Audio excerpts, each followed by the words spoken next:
विशेष आत्माएं विशेष कार्यों के प्रायोजन हेतु धरा पर अवतरित होती हैं। काव्य कानन केसरी गोस्वामी तुलसीदास भी एक ऐसी ही महान आत्मा थे। महान आत्माएं महान कार्यों को संपादित करती हैं। सो जन्म लेते ही बालक तुलसीदास रुदन करने के स्थान पर राम नाम का उच्चारण कर बैठे। तुलसीदास का जन्म संवत 1554 में चित्रकूट के पास राजापुर नामक गांव में हुआ था। पिता का नाम आत्माराम दुबे व माता का नाम हुलसी था। जन्म लेते ही रामबोला के ऊपर कठिनाइयों का वज्रपात सा हो गया। अभुक्त मूल नक्षत्र में जन्म होना और जन्म के समय ही मुख में सारे 32 के 32 दांत उपस्थित होना, उस समय की मान्यताओं के अनुसार यह शिशु कुल घातक था। सो परिवार ने तुलसी का त्याग कर दिया। परित्यक्त बालक तुलसी को माता हुलसी ने अपनी दासी चुनिया को सौंप दिया और दूसरे दिन ही स्वर्ग सिधार गई। चुनिया बड़े ही लाड़ प्यार से तुलसी की देखभाल करने लगी, परंतु जब बालक तुलसी 5.5 वर्ष का था तब चुनिया भी भगवान को प्यारी हो गई। अब बालक रामबोला इस भूमंडल पर अकेला रह गया। इन दिनों एक रहस्यमयी बुजुर्ग महिला तुलसी की देखभाल करने लगी। जब भी बालक को भूख प्यास लगती तो यही माताजी खाना पीना दे जाती थी। कहा जाता है कि साक्षात जगदम्बा ही बालक रामबोला का ध्यान वृद्ध महिला के रूप में रख रही थी। कुछ दिनों के पश्चात श्री नरहरयानंद जी ने इस बालक को ढूंढ निकाला और नाम रखा रामबोला। निश्चित ही यह ईश्वर प्रेरणा से ही हुआ होगा। बालक रामबोला को वे अयोध्या ले आए और वहां उसका यज्ञोपवीत संस्कार कराया गया। बिना सिखाए ही बालक रामबोला ने गायत्री मंत्र का सटीक उच्चारण किया। उपस्थित लोगों के आश्चर्य की सीमा न रही। भगवत गीता में भगवान कृष्ण ने कहा है, उन्नत हुई आध्यात्मिक अवस्था और ज्ञान अगले जन्म में हस्तांतरित हो जाता है। परिस्थितियां कुछ ऐसी उत्पन्न हो जाती हैं कि व्यक्ति फिर पिछले जन्म में जहां छोड़ा था आगे की यात्रा वहीं से शुरू करता है। यहाँ कुछ ऐसा ही रहस्योद्घाटन प्रस्तुत हो रहा था। बालक रामबोला की बुद्धि इतनी तीक्ष्ण थी कि गुरुमुख से कुछ भी सुनने के उपरांत उसको कंठस्थ हो जाता। अयोध्या से कुछ दिनों पश्चात दोनों गुरु शिष्य सोरों पहुंचे। वहां श्री नरहरि जी ने तुलसीदास को रामचरित सुनाया। कुछ दिनों पश्चात तुलसीदास काशी आ गए। उन दिनों काशी शिक्षा का उत्तम केंद्र था। काशी में तुलसीदास ने शेष सनातन जी के पास रहकर 15 वर्ष तक वेद वेदांग का अध्ययन किया। अब दैव संयोग से तुलसीदास के अंतर में सांसारिकता और लोक वासना का प्रादुर्भाव होने लगा। अपने विद्या गुरु से आज्ञा लेकर वे अपनी जन्मभूमि को लौट आए। वहां आकर उन्होंने देखा कि उनका सब परिवार नष्ट हो चुका था। उन्होंने विधि पूर्वक पिता का श्राद्ध किया और वहीं रहकर लोगों को राम कथा सुनाने लगे। समय बीतता रहा। तुलसी का विवाह एक अत्यंत सुंदर कन्या के साथ हो गया। कन्या का नाम रत्नावली था। जेठ में तपते हुए खेतों पर आषाढ़ के बादल उमड़ घुमड़ कर बरस पड़े। जन्म से ही प्रेम रस को तरसे तुलसीदास को प्रेम और सौंदर्य दोनों मिल गए। ईश्वर जब देता है तो छप्पड़ फाड़ के देता है और जब लेता है तब तिनका भी नहीं छोड़ता। जीवन आनंद पूर्वक बीतने लगा। एक बार पत्नी रत्नावली भाई के साथ मायके चली गई। विवाहोपरांत पत्नी की अनुपस्थिति में रहने का तुलसी का यह पहला अनुभव था। बाहर मौसम तूफानी था। बिजली कड़क रही थी। बादल भी उच्च घोष के साथ गरज कर ताल से ताल मिला रहे थे। इधर पवन देवता भूमि पर पेड़ पौधों को उखाड़ देना चाहते थे। इधर एक ऐसा ही चक्रवात तुलसीदास के अंदर भी था। वह था पत्नी के वियोग का चक्रवात। पत्नी के बिना रहा नहीं जाएगा। उनके पैर तेजी से ससुराल की ओर बढ़ने लगे, मानो कोई पीछे से धक्का दे रहा हो। अंधेरा हो चला था। तुलसी उड़कर ससुराल पहुंच जाना चाहते थे। रास्ते में पड़े कांटेदार वृक्षों ने वस्त्र जगह जगह फाड़ डाले। फटे वस्त्र, उलझे बाल, जरा सा मुंह लेकर आधी रात को तुलसी ससुराल पहुंच गए।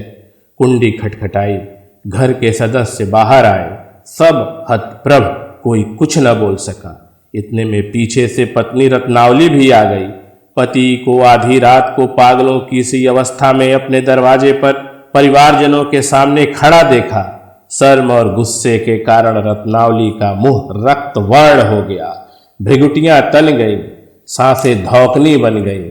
वह क्रोध में बोल पड़ी, इस हाड़ मांस के शरीर से जितना प्रेम कर रहे हो उतना प्रेम यदि भगवान राम से करते तो भवसागर से पार हो जाते। लाज न आई आपको दौरे आयो साथ, धिक धिक ऐसे प्रेम को कहाँ कहूँ मैं नाथ।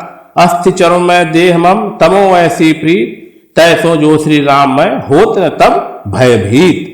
तुलसी के ऊपर मानो घड़ों पानी पड़ गया। रत्नावली के रक्त तप्त शब्द बाण कलेजे को चीरते हुए आर पार हो गए। शरीर में बिजली सी कौंध गई। मैंने ये क्या कर दिया। उल्टे पैर तुलसी वहां से लौट पड़े और सीधे प्रयागराज आ गए। वहां उन्होंने गृहस्थ वेश का परित्याग कर साधु वेश धारण किया। फिर भ्रमण करते हुए काशी आ पहुंचे। वहां उन्हें राम भक्त श्री हनुमान जी ने साक्षात दर्शन दिए। तुलसीदास जी ने हनुमान जी से आग्रह किया कि आप मुझे भगवान राम से मिला दीजिए। हनुमान जी ने कहा कि प्रभु तो तुम्हें चित्रकूट में मिलेंगे। चित्रकूट के राम घाट पर तुलसीदास जी ने अपना आसन जमा लिया। एक दिन जब वे प्रदक्षिणा के लिए निकले तो मार्ग में उनको भगवान राम और लक्ष्मण जी के दर्शन हुए। उन्होंने देखा कि घोड़े पर सवार अत्यंत आकर्षक दो राजकुमार जा रहे हैं। तुलसीदास की आंखें राजकुमारों पर ठहर गईं। वे मंत्रमुग्ध हो गए परंतु पहचान न सके। जब हनुमान जी ने उनको बताया कि वही दोनों अश्वारोही ही राम और लक्ष्मण थे तो तुलसीदास पश्चाताप करने लगे। हनुमान जी ने कहा, चिंता ना करो, फिर दर्शन होंगे। भगवान तो भक्त के बस में ही होते हैं। संवत 1607 मौनी अमावस्या के दिन प्रभु श्री राम और लक्ष्मण पुनः प्रकट हुए। उन्होंने बालक रूप में तुलसीदास से कहा, बाबा हमें चंदन दो। तभी पीछे से हनुमान जी तोते का रूप धरकर यह दोहा कहा, चित्रकूट के घाट पर भई संतन की भीड़, तुलसीदास चंदन घिसे तिलक देत रघुबीर। अब तुलसीदास तुरंत पहचान गए। भगवान की अलौकिक छवि देखकर तुलसीदास चंदन घिसना ही भूल गए। भगवान ने चंदन अपने हाथ में लेकर स्वयं भी लगाया और तुलसीदास के भी मस्तक पर लगाया। यहां से तुलसीदास हनुमान जी की आज्ञा से अयोध्या की ओर चल पड़े। वहां उनको ऋषि भारद्वाज और याज्ञवल्क्य जी के अलौकिक दर्शन हुए। यहां से वे काशी आ गए और संस्कृत में पद्य रचना करने लगे। स्वप्न में भगवान शंकर ने उन्हें आदेश दिया कि तुम अपनी भाषा में काव्य रचना करो। उनकी नींद उचट गई। साक्षात भगवान शिव और पार्वती प्रकट हुए। भगवान ने कहा, तुम अयोध्या चले जाओ और हिंदी में भगवान राम के चरित्र पर काव्य रचना कर। यह कह भगवान अंतर्ध्यान हो गए। तुलसीदास प्रभु की आज्ञा सिरोधार्य कर अयोध्या आ गए। संवत 1631 साल रामनवमी के दिन वैसा ही योग बना जैसा त्रेता युग में भगवान राम के जन्म के समय बना था। उस दिन प्रातःकाल तुलसीदास ने रामचरितमानस रचना का शुभारंभ किया। 2 वर्ष 7 महीने 26 दिनों में रामचरितमानस संपूर्ण हुआ। संवत 1633 के मार्गशीर्ष शुक्ल पक्ष में राम विवाह के दिन 7 कांड पूर्ण हो गए। ग्रंथ पूर्ण होने के उपरांत तुलसीदास काशी चले गए। वहां उन्होंने बाबा विश्वनाथ मंदिर में सबसे पहले रामचरितमानस भगवान शिव और माता पार्वती को सुनाया। ग्रंथ को वहीं रख दिया गया। दूसरे दिन जब मंदिर के पट खुले तो ग्रंथ पर सत्यम शिवम सुंदरम लिखा पाया गया। तुलसीदास की ख्याति देखकर कुछ पंडितों को उनसे ईर्ष्या होने लगी। वे लोग तुलसीदास की निंदा करने लगे। उन्होंने रामचरितमानस को चुराने के लिए चोरों को भेजा। जब चोर तुलसी कुटिया पहुंचे तो देखा 2 राजकुमार धनुष बाण लिए पहरा दे रहे हैं। यह घटना देख चोर विस्मय से भर गए और उनके मन में वैराग्य उत्पन्न हो गया। जब यह रहस्य तुलसीदास को पता चला तो उनको बड़ा दुख हुआ कि भगवान को उनके लिए कष्ट उठाना पड़ रहा है। तब उन्होंने कुटिया का सब सामान लुटा दिया और मूल प्रति अपने मित्र टोडर मल के यहाँ रख दिया। उन्होंने एक दूसरी प्रति लिखी। इसी से मूल प्रतिलिपियां तैयार होने लगी। भगवान शिव का आशीर्वाद फलीभूत होने लगा। पुस्तक का प्रचार दिनों दिन बढ़ने लगा। प्रसिद्ध इतिहासकार विंसेंट स्मिथ ने तुलसीदास को अपने युग का सर्वश्रेष्ठ पुरुष बताया है। इन्हें समकालीन अकबर से भी अधिक महान इस कारण स्वीकार किया है कि इन्होंने करोड़ों मानव हृदयों पर विजय अपनी रचनाओं द्वारा प्राप्त की। अकबर ने तुलसीदास को मनसबदार बनाने की इच्छा की थी। मनसबदार आज के मुख्यमंत्री जैसे थे। असंग तुलसी ने सविनय दृढ़ अस्वीकार किया और लिखा, हाँ तो चाकर राम को पटो लिखो दरबार, तुलसी अब का होएंगे नर के मनसबदार। तुलसी ने कभी जाति पाति में विश्वास नहीं किया। वे अपनी पहचान राम का दास बताते थे। इसीलिए उन्होंने अपना नाम तुलसीदास कर लिया। कालांतर में वे गोस्वामी तुलसीदास के नाम से विख्यात हुए।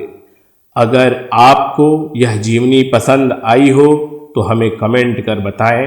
चैनल को सब्सक्राइब अवश्य कर लें। धन्यवाद।